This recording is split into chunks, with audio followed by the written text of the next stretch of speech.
Hello my dear student, आप बैसवारा क्षेत्र के best education channel Baiswara chemistry point पर देख रहे हैं। ये पढ़ रहे हैं विलयन चैप्टर। विलयन का आज 5वां लेक्चर है और इस लेक्चर में मैंने इसके पहले राउल्ट का नियम पढ़ा दिया था, राउल्ट का नियम पढ़ाया था और उसके बाद जो है आदर्श विलयन पढ़ाया था और राउल्ट के नियम की सीमाएं पढ़ाया था। एक छोटी सी बात उसमें रह गई थी, वो रह ये गई थी कि राउल्ट के नियम से आवास फसील विलय के अणुभार की गणना कैसे करते हैं। तो मेरे प्यारे बच्चों, आज हम लोग आवास फसील विलय के अणुभार की गणना राउल्ट के नियम की सहायता से करने का जो मेथड है वो समझने चल रहे हैं। तो राउल्ट का नियम आपने स्टडी किया है, क्या पढ़ा है आपने?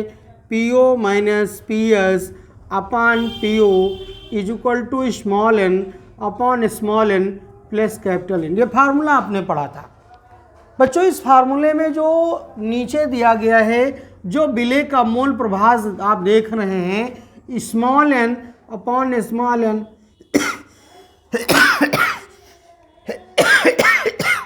Plus capital N। तो स्मॉल n यहाँ जहाँ दिया गया है, स्मॉल n का मतलब है विलय के मोलों की संख्या, विलय के मोलों की संख्या है। इसी प्रकार यहाँ जो कैपिटल N बराबर है वो है विलायक के मोलों की संख्या, विलायक के मोलों की संख्या। बच्चों यहाँ जो फार्मूले में आप देख रहे हैं, पूरे विलयन में विलय पदार्थ की मात्रा अगर नगण्य मान ली जाए तो इसे ये क्या नगण्य हो जाएगा। पूरे विलयन में अगर विलय पदार्थ की जो आवास फसील विलय पदार्थ बोला गया है, तो इसका मतलब इस फार्मूले में थोड़ा परिवर्तन करेंगे, यानी हम कहेंगे PO minus PS upon PO बराबर small n upon capital N। ठीक है। और मोल की संख्या का सूत्र होता है मोलों की संख्या बराबर भार बटे अणुभार, ये फार्मूला होता है, यानी वेट अपॉन मॉलिक्यूलर वेट। तो स्मॉल n के लिए फार्मूला लगाएंगे small w upon small m upon capital N है तो capital W upon capital M लगाएंगे, यानी PO minus PS upon PO is equal to, ये बच्चों चेंज हो जाएगा, PO minus PS upon PO is equal to, ये चेंज होगा weight upon molecular weight upon ये कैपिटल और ये कैपिटल हो जाएगा। इस प्रकार से हम निकाल लेंगे, क्या निकाल लेंगे? विलय पदार्थ, विलय का चाहे वेट निकालो, चाहे अणुभार m निकालो, चाहे जो भी निकालना हो, विलायक का जो भी निकालना हो। वैसे आपका विलायक दिया रहेगा, उसमें कोई दिक्कत नहीं है। कैलकुलेशन में हमें स्मॉल m करना है। अब इसी फार्मूले की सहायता से आप आवास फसील विलय के अणुभार की गणना, मॉलिक्यूलर वेट अणुभार की गणना आप कर सकते हैं। बच्चों इसके बाद आपको एक छोटा सा टॉपिक और है, छोटा क्या है, टॉपिक बड़ा है, उसे समझना है। वाष्प दाब, यानी ये भी अणुसंख्य गुणधर्म की मैं बात कर रहा हूँ, वाष्प दाब और वाष्प दाब का अवनमन। ठीक है, ये आप समझ गए होंगे। इस सूत्र की सहायता से आप जो है अणुभार निकालिएगा और आगे हमसे पढ़िए।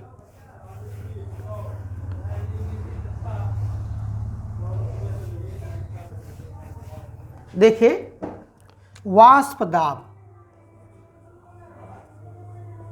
वाष्प दाब कह रहा हूं, क्वथनांक और क्वथनांक का उन्नयन अध्ययन करना है। क्या पढ़ना है बच्चों? क्वथनांक एवं क्वथनांक का उन्नयन एवं क्वथनांक का उन्नयन पढ़ना, ये टॉपिक पढ़ना है। क्योंकि वाष्प दाब एवं वाष्प दाब का उन्नयन हम लोग पढ़ चुके हैं, तो अब पढ़ना है। यानी जो तीसरा हमारे पास कोलिगेटिव प्रॉपर्टी है, तीसरा जो अणुसंख्य गुणधर्म है वो क्वथनांक एवं क्वथनांक का उन्नयन है। तो क्वथनांक पहले क्या होता है जरा जानिए। साधारण तौर से हम लोग ये कहते हैं, जैसे कोई बर्तन है, ये बर्तन हमने ले लिया, इस बर्तन में हमने मान लो पानी भर लिया, इसमें क्या भर लिया है, यहाँ तक पानी भर लिया है, और इसको हम लोग क्या कर रहे हैं, गर्म कर रहे हैं, ऐसे ऐसे गर्म कर रहे हैं, ऐसे करके ये व्यवस्था है, ये हीट कर रहे हैं। तो हम लोग कहते हैं जिस ताप पर कोई द्रव उबलने लगता है वह ताप उस द्रव का क्वथनांक कहलाता है। क्या कहते हैं हम लोग सामान्य भाषा में कहते हैं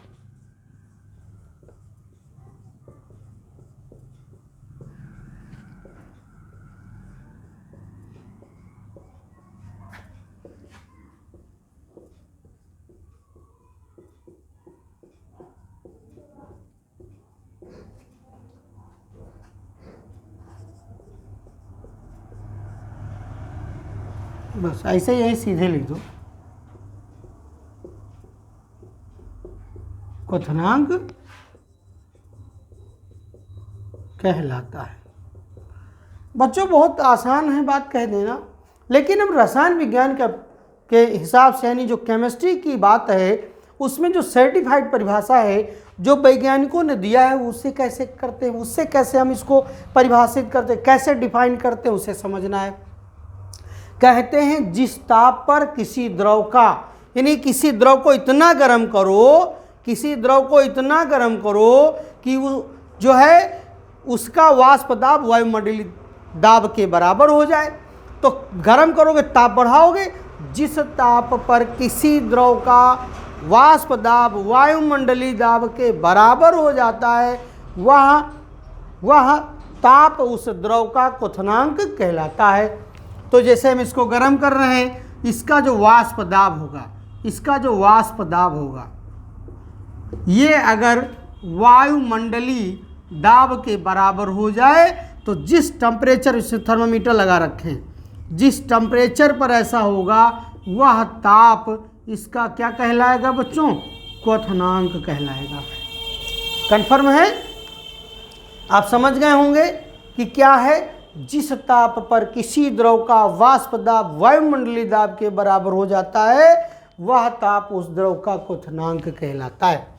तो इसे हटा देते हैं, इसे हटा करके और आपको परिभाषा देते हैं, आप समझने का प्रयास करें। वास्तव में जो क्या परिभाषा होगी, जिस ताप पर किसी द्रव का वाष्प दाब वायुमंडलीय दाब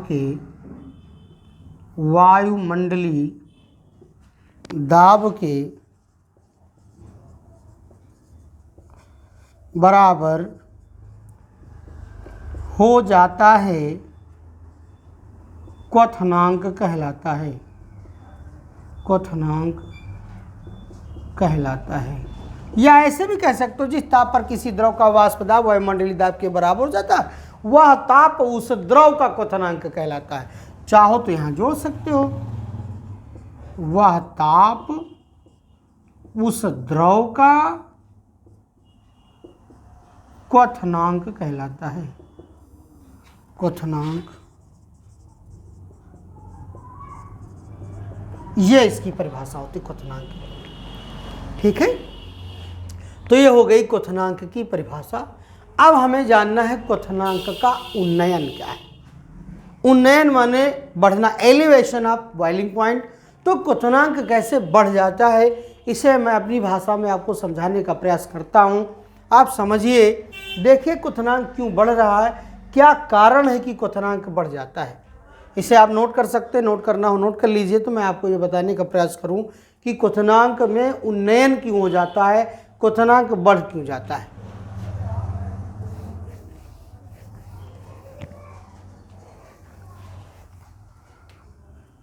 अब केवल जानना है क्वथनांक का उन्नयन। बच्चों मान लो ये कोई द्रव है जिसे हम गर्म कर रहे हैं, जिसे क्या कर रहे हैं हम लोग, ये गर्म कर रहे हैं।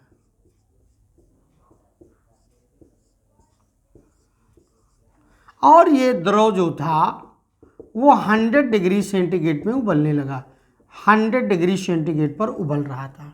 लेकिन इसमें मैंने कोई अवाष्पशील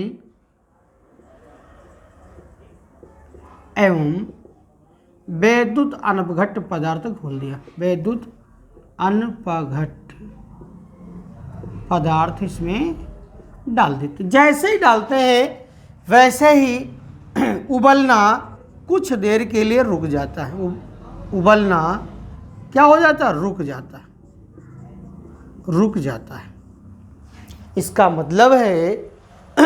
मतलब है जो अवाष्पशील पदार्थ हमने इसमें डाला, इसके अणु जब इसके अंदर आए तो इन्होंने वे अणु जिनकी गतिज ऊर्जा अधिक हो गई थी और वो द्रव के पृष्ठ को छोड़कर बार बार मतलब लगातार बाहर जा रहे थे, उनकी ऊर्जा को ले लेता है, यानी ऊष्मा को अवशोषित कर लेता है, जिसके कारण यानी वाष्पन की दर घट जाती है, यानी वाष्प दाब कम हो जाता है।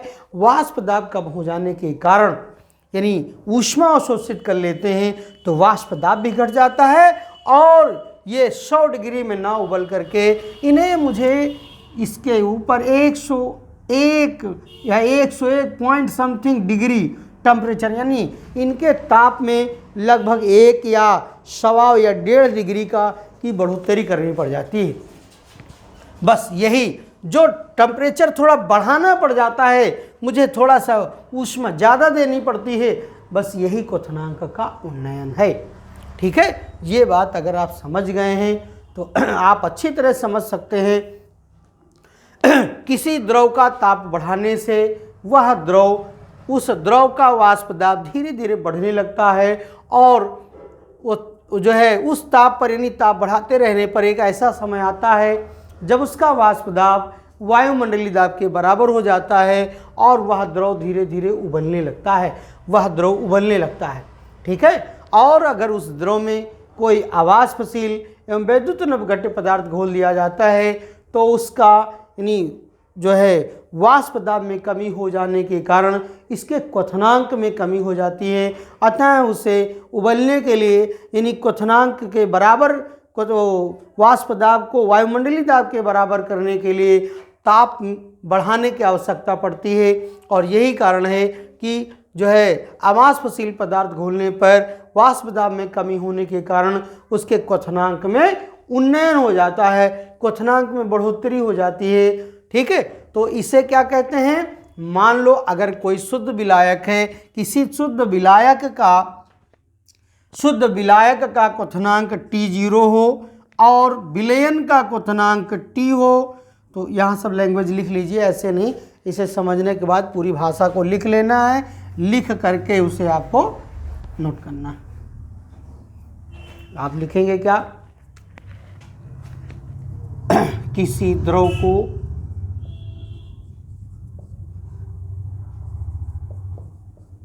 किसी द्रव का ताप बढ़ाने पर जब उसका वाष्प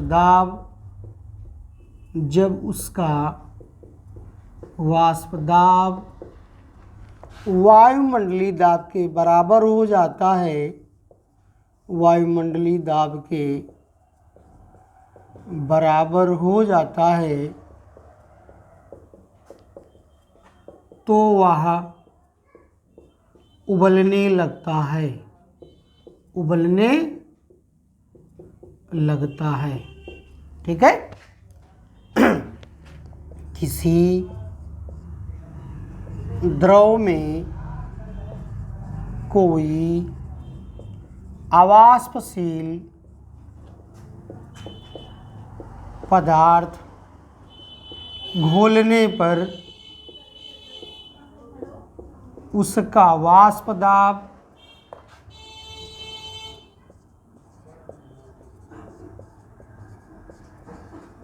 कम हो जाता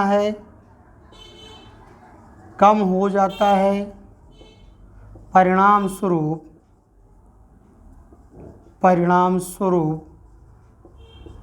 उसका क्वथनांक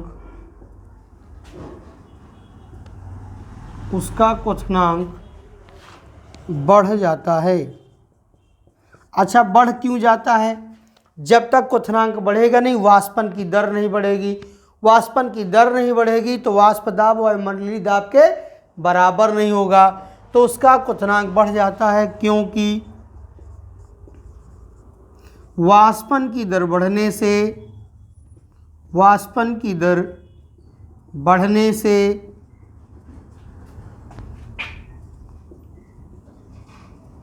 वाष्प दाब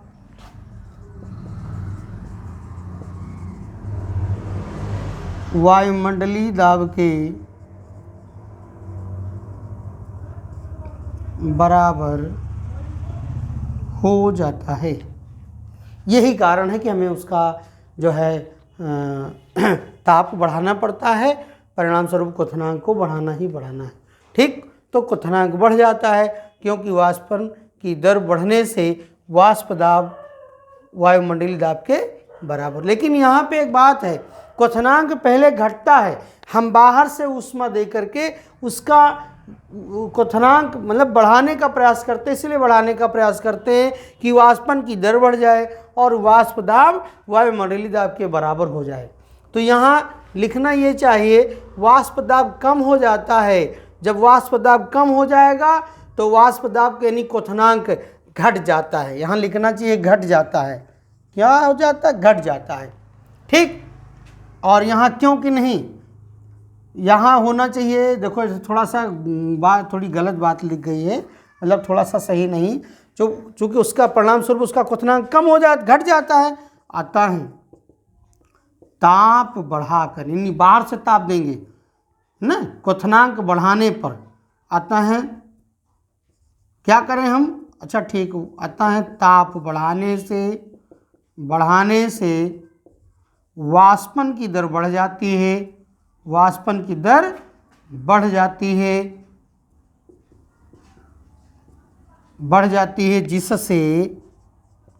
जिससे यानी वाष्पन की दर बढ़ जाती है और वायुमंडलीय दाब के बराबर हो जाती है, और वायुमंडलीय दाब के बराबर हो जाती है। ठीक, ताप बढ़ाने से हमको ताप बढ़ाना पड़ता है, यानी क्वथनांक हमको बढ़ाना पड़ता है, तब जाकर उसकी वाष्पन की दर यानी वाष्प दाब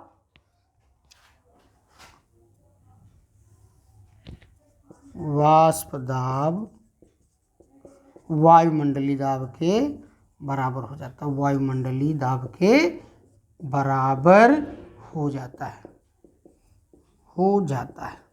अब एकदम बिल्कुल स्पष्ट है, ताप बढ़ाने से वाष्पन की दर बढ़ जाती है और वाष्प दाब वायुमंडलीय दाब के बराबर। ये इसका मतलब है क्वथनांक में उन्नयन करना पड़ता है, क्वथनांक में बढ़ोतरी करनी पड़ती है। जब कोई पदार्थ डालते हैं तो क्वथनांक यानी उसका यानी वाष्पन की दर घटती, वाष्प दाब घटता है, तो ये प्रॉब्लम क्रिएट होती है, तो हमको ऊष्मा बाहर से देनी पड़ती है। तो इसका मतलब 100 डिग्री में अब नहीं उबलता वो, अब 100 से ऊपर के ताप पर वो जो है क्या होगा, उबलेगा। ठीक है, ये सारी बात हो गई। अब कैसे लिखोगे, वाष्प दाब का उन्नयन कैसे लिखोगे, उसके लिए क्या लिखेंगे, इसे नोट कर लीजिएगा, हटा देते हैं।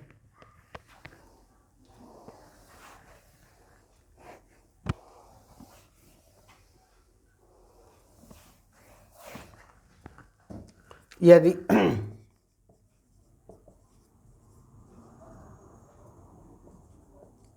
शुद्ध विलायक का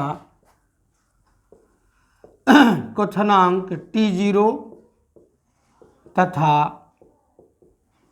विलयन का क्वथनांक TS है तो क्वथनांक का उन्नयन है तो TO minus T minus TO बराबर डेल्टा TB क्वथनांक का उन्नयन कहलाता है, क्वथनांक का उन्नयन कहलाता है, ये उन्नयन कहलाता है। ठीक है, ये क्वथनांक का उन्नयन कहलाता है। अब बच्चों एक छोटी सी बात है कि हम वाष्प दाब वक्र की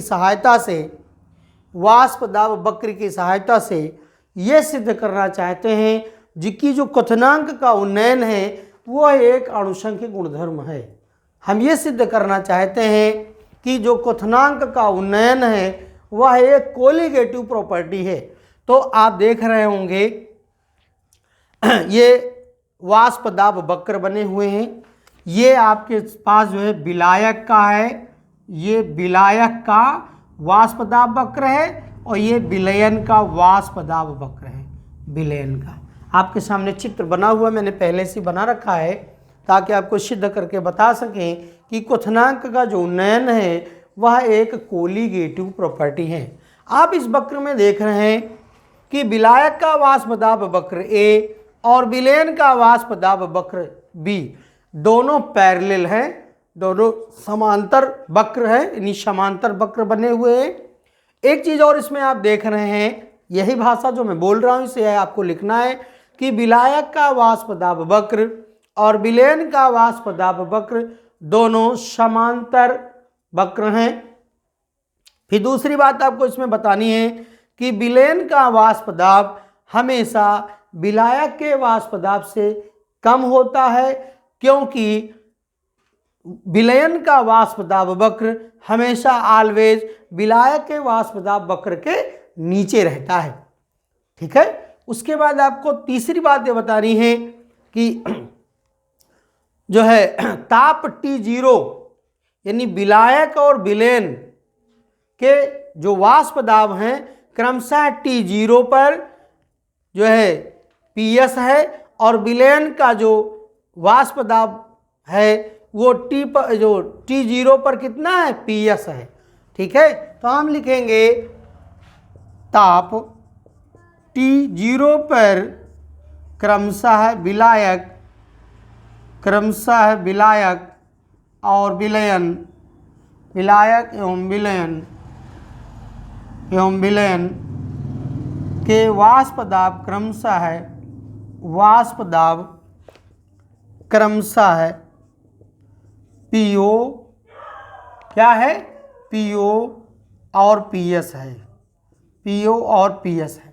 और तीसरी अगली नेक्स्ट बात देख सकते हैं, जो इनके यानी जो T0 पर यानी वाष्प दाब PO और PS हैं, ये देखा जाए तो इनके निकट क्षेत्र में दोनों देखा जाए तो लगभग समांतर बराबर पे दिखाई दे रहे हैं, दोनों यानी P0 पर ही दिखाई दे रहे हैं। यानी अगर इनका अंतर देखा जाए तो यहाँ से दोनों बराबर पर हैं, लेकिन इनका जो क्वथनांक का यानी क्वथनांक का उन्नयन है डेल्टा TB है। तो डेल्टा TB जो है वो दोनों के समांतर दिखाई दे रहा है, यानी PO माइनस PS के डेल्टा TB समांतर है।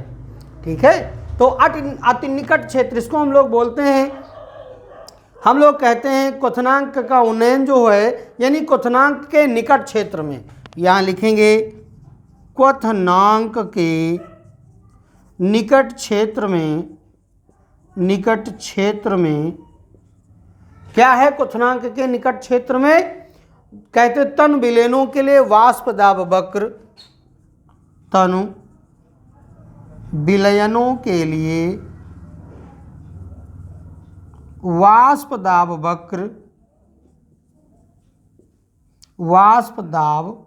वक्र क्या है, समांतर है, बिल्कुल बराबर पर हैं, समांतर हैं। आता है जब समांतर है, मैंने कहा इनका जो अंतर होगा वो डेल्टा TB होगा और ये PO माइनस PS होगा। यानी हम कह सकते हैं कि delta TB is proportional to PO minus PS। ठीक है ना, ये हो जाएगा जब delta TB PO minus PS के प्रोपोर्शनल होगा। और हम जानते हैं राउल्ट के नियमानुसार भी जानते हैं, हम लोग जानते हैं PO माइनस PS प्रोपोर्शनल विलेय का मोल प्रभाज, ये भी जानते हैं। तो यहाँ लिख सकते हैं delta TB is proportional PO minus PS is proportional यानी विलेय के मोल प्रभाज। क्या लिखेंगे, विलेय के मोल प्रभाज। तो विलेय का मोल प्रभाज ये हो जाएगा। इसका मतलब हम कह सकते हैं डेल्टा TB इज प्रोपोर्शनल विलेय का मोल प्रभाज। इससे का मतलब है अगर डेल्टा TB क्वथनांक का उन्नयन विलेय के मोल प्रभाज के समानुपाती है तो इसका मतलब है कि जो क्वथनांक का उन्नयन है वह एक आनुषंगिक गुणधर्म है।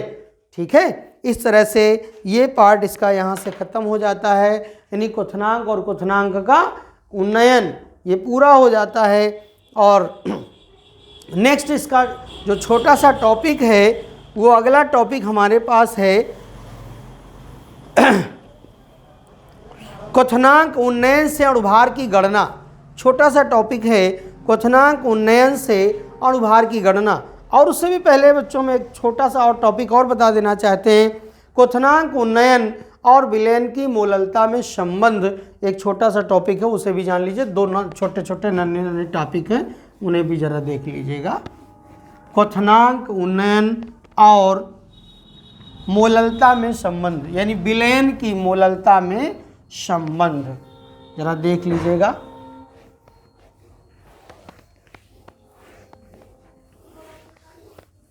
ठीक है, हेडिंग क्या डालेंगे?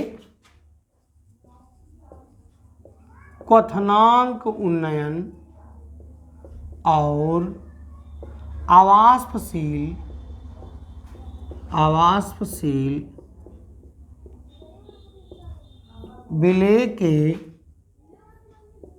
विलयन की मोललता में संबंध, मोललता में संबंध।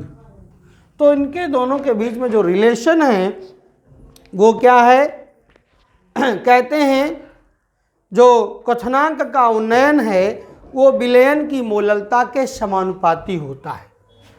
क्या लिखेंगे? क्वथनांक का उन्नयन, क्वथनांक का उन्नयन, ठीक है, कामा विलयन की मोललता के समानुपाती होता है, मोललता के समानुपाती होता है। ठीक है, तो क्वथनांक का उन्नयन डेल्टा टीवी इज प्रोपोर्शनल मोललता m। तो ये सूत्र हो जाएगा delta TV is equal to, यानी प्रोपोर्शनल का साइन हटेगा, आ जाएगा KB इंटू एम। ये सूत्र बन जाएगा जहाँ KB is equal to molal उन्नयन स्थिरांक है, मोलल उन्नयन स्थिरांक है, मोलल उन्नयन स्थिरांक है। क्या कहलाता है? मोलल उन्नयन स्थिरांक कहलाता है। अब एक छोटा सा और टॉपिक हमारे पास है, क्वथनांक उन्नयन से अणुभार की गणना करना। ठीक है, क्या है पढ़ना है? क्वथनांक उन्नयन से, क्वथनांक उन्नयन से अणुभार की गणना करना, गणना करना, ये छोटा टॉपिक है। इसका फार्मूला होता है अणुभार बराबर 1000 KB इंटू स्मॉल w अपान delta TB into capital W। क्या सूत्र होता है? अणुभार m बराबर 1000 KB इंटू क्या होता है? m बराबर 1000 KB into small w upon, हाँ ठीक, small w upon KB in delta TV into capital W, ये सूत्र होता है, जहाँ KB बराबर मोलल उन्नयन स्थिरांक है, मोलल उन्नयन स्थिरांक है, उन्नयन आधा है, और W स्मॉल w बराबर विलेय का भार है, विलेय का आवाष्पशील विलेय का भार है, ध्यान रखना, आवाष्पशील विलेय का भार है। डेल्टा टीवी क्वथनांक का उन्नयन है, डेल्टा टीवी क्वथनांक का उन्नयन है, क्वथनांक का उन्नयन है। और कैपिटल W विलायक का भार है। काहे का भार है? विलायक का भार है। ठीक है, तो ये हो जाता है, यानी m बराबर अणुभार बराबर 1000 KB इंटू स्मॉल w अपान delta TV into capital W। इस सूत्र की सहायता से हम लोग जो है क्या निकाल लेते हैं, हम लोग निकाल लेते हैं अणुभार निकाल लेते हैं। ठीक है, तो और KB की एक चीज़ नहीं बताया जो है KB की जो ये जहाँ KB निकला था इसकी यूनिट नहीं बताए हैं। ज़रा देखो डेल्टा TB कितनांक है, अगर KB बराबर लिया जाए तो KB बराबर हो जाएगा डेल्टा TB अपॉन M, यही तो है। और M माने मोल, मोल है लिखा, यानी मोल का मतलब ये हो जाएगा ऊपर वाला क्या होगा डिग्री यानी केल्विन बटे, और मोलल यानी मोललता है लिखी, मोललता बराबर क्या होती मोल बटे मोललता, मोलरता नहीं मोललता, विलायक का भार kg में तो भार kg में। ठीक, तो डिग्री प्रति मोलल और बाकी क्या लिखा है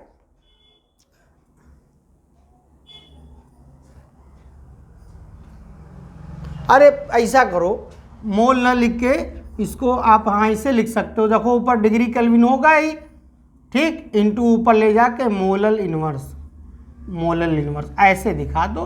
अब मोल बटे भार वो सब ना लिखो, डिग्री प्रति मोलल या डिग्री इंटू मोलल इनवर्स।